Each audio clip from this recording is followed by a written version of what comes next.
Alrighty, hey everybody.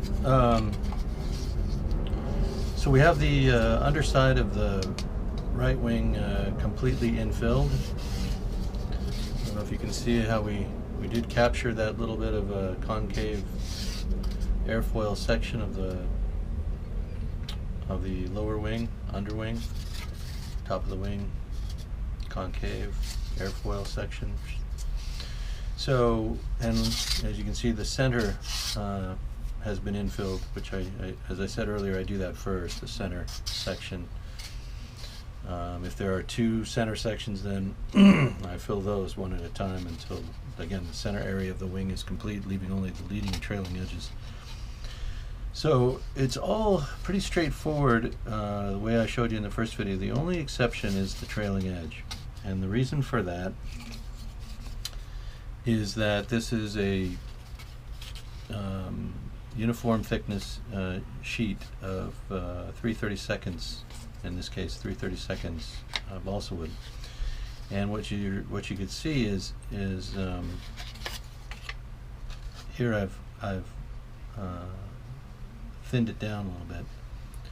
And what you want to do is, instead of laying this in here flat and then sanding through to get this from the top, what I do is I slice it away underneath, and I'll show you that in a second. We slice away and sand down to a wedge shape, and then apply the part. And that's so that when we go to shape this, we're not sanding through the piece, we're just sanding it down. And if we did it the other way, we'd be sanding so far into it, leaving just a sliver here, that you could easily crush it. And when we instead take the material from the underside and sand down flush, we're taking far less material away and really reducing that risk of making this paper thin. That doesn't happen in this situation. That's why I do it this way. So I'll show you what that looks like. Again, we lay the part in. We make our two marks where the rib is. The continuation of this rib is down here. So we mark just to the inside of the rib, and we slice that off. Forgive the mess here. This process is it's messy, just from the standpoint of making so many cuts and so much trimming and so much material being left basically on the table. All right. So we take the piece off and we slice, or we sand the most recent slice flat, check the fit. And that should fit right in there, and it does. Okay, so we're good on the front edge and sides. All we have to do now is make our cut on the underside. So we know this is the top side, this is the underside, and we're just going to carefully slice away like so. It's like slicing cheese, sort of, if you were slicing cheese this way. I guess. I don't know.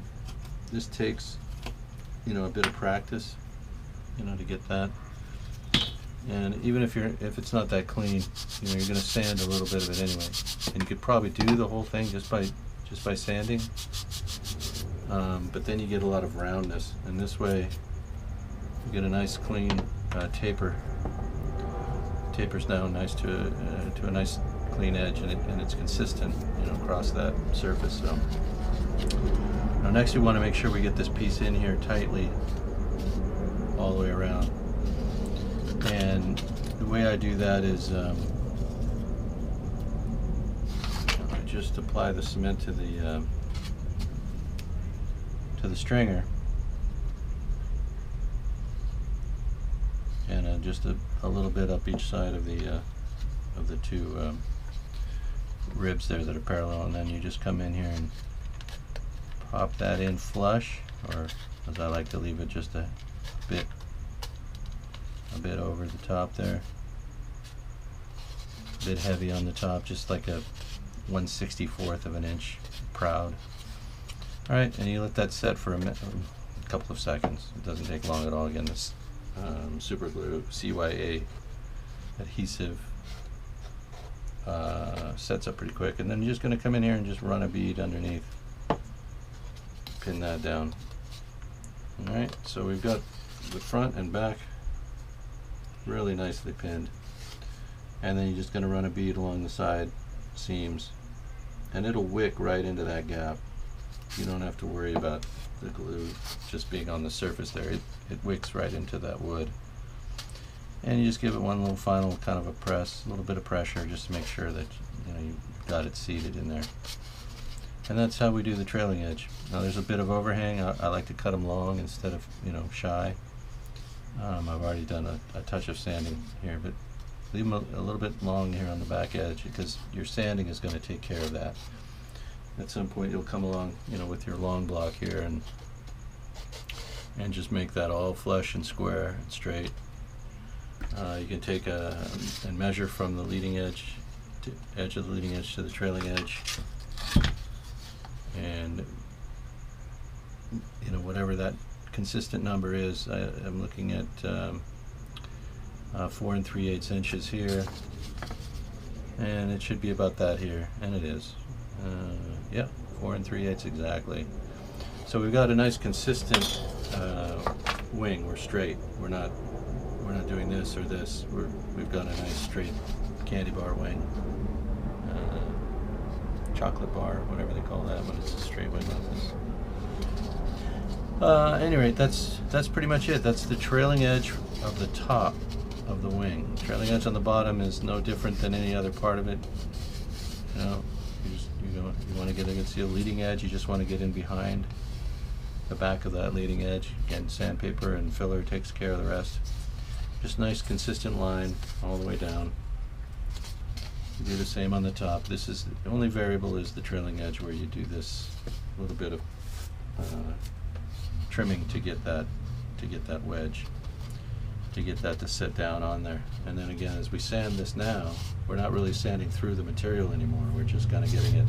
We are, but not like we would be if we had left this up here in square and we're then trying to sand it down to that edge. We'd end up with something paper thin right here. Can't have it. It just won't hold up over time. I mean, not that these are built like the pyramid, but you want, if you're making a display piece, you want it to survive for a little while anyway. And there you go. Right then.